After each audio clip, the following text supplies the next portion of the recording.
Hey everyone, this is CA Anjali Bhakkad and this video is applicable for CA inter students. Final वाले भी देख सकते हैं। ठीक है।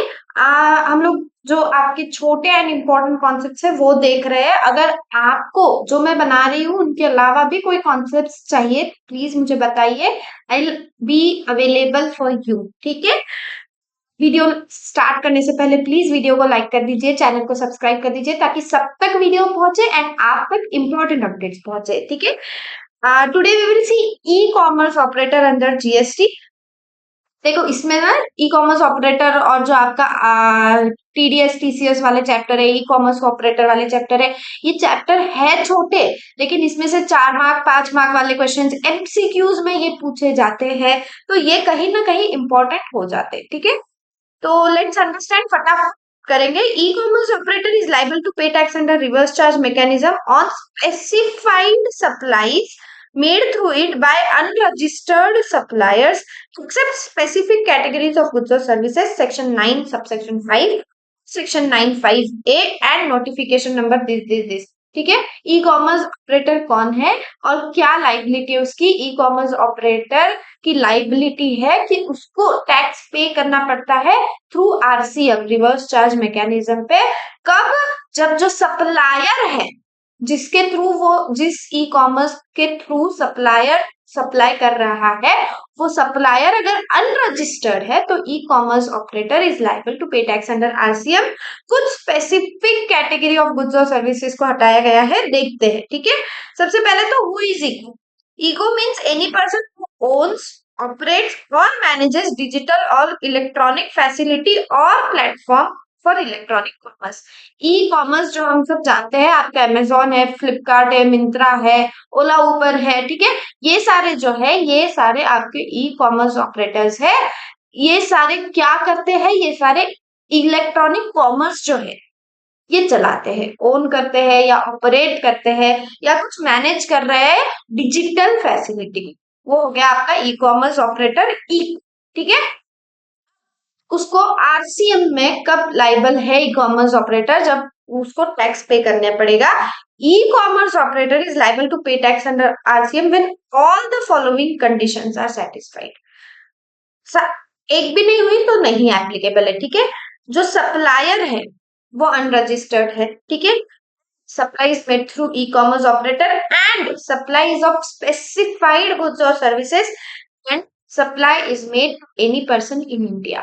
जो स्पेसिफिक गुड्स और सर्विस का सप्लाई हो रहा है through unregistered supplier bye N unregistered supplier through e commerce operator, और जो सप्लाई हो रहा है वो एक इंडिया में कोई पर्सन है उसको रिसीव होने वाली है वो सप्लाई। अगर ये 4 कंडीशंस आपकी सेटिस्फाई हो रही है then e commerce operator is liable to pay tax under RCM. ठीक है। स्पेसिफाइड सप्लाईज कौन से है? Goods, any goods other than petroleum crude, high speed diesel, motor spirit, natural gas, aviation, turbine fuel, जिसको आप एटीएफ भी बोलते हैं। ये क्या है?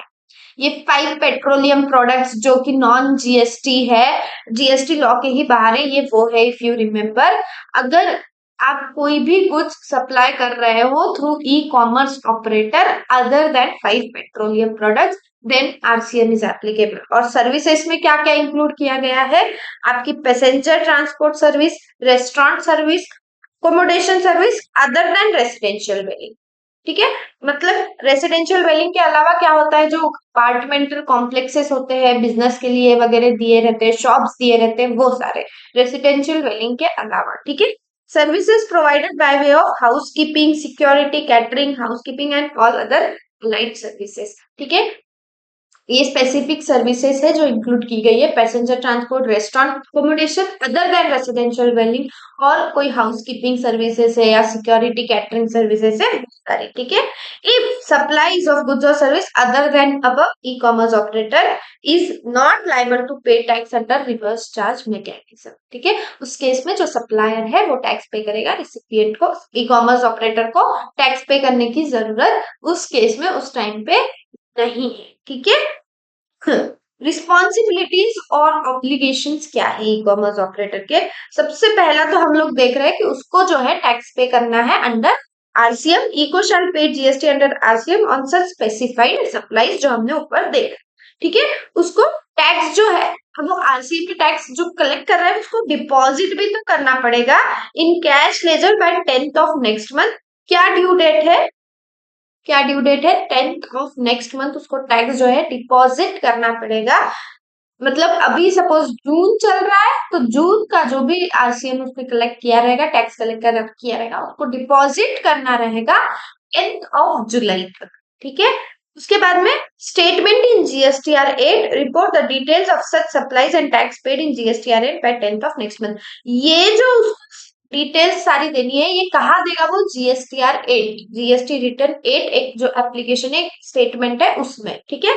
उसको टीसीएस सर्टिफिकेट इशू करना पड़ता है सप्लायर को, inform GST ECO EC02 to the supplier, वो एक सर्टिफिकेट होता है जो उसे इशू करना पड़ता है, ठीक है। उसको कुछ डिटेल्स है जो कम्युनिकेट करनी पड़ती है, जो भी वो उसने टैक्स कलेक्ट किया रहेगा with unique identification number two the supplier.